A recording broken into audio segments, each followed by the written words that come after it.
So the ability to focus, scope, and define success criteria for a project is the mark of a solid senior data scientist.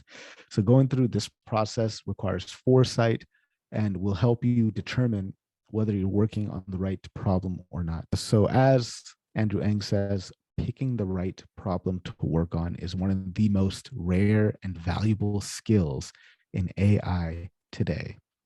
So if you're going to spend a lot of time on a project, it's worth putting in some time up front to think through whether it'll be worth your time and whether it has some chance to succeed. So here's some questions you might want to think about asking.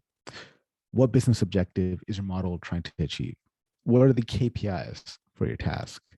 What is the specific task that you're trying to automate with machine learning? How will end users interact with this model? What's the input to the system? Is there a risk for our model or data to be biased? If so, how do we detect this? What's the expected output? How will you measure that your model is actually working? How do you know if you can trust these predictions? How important is it for your model to be interpretable?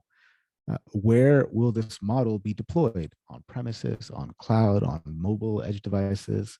And what information will be exposed to your users?